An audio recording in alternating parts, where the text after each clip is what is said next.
Hello po, good afternoon. Ayan, magluluto na naman po tayo ng isang putahe. Binabrown lang po yan. Fresh pineapple na walang mantika po yan. Ayan. Mga ingredients po. Yan, hindi na lang natin ibabasa yung ano. Lagyan natin ito.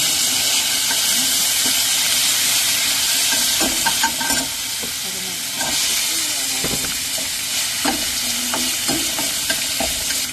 lagyan na rin po natin yung flour.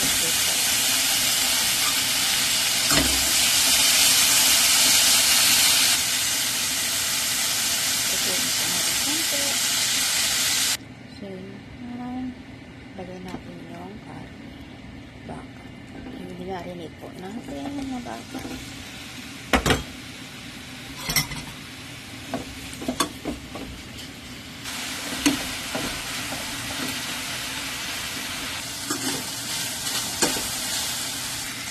Lagyan natin yung kanina.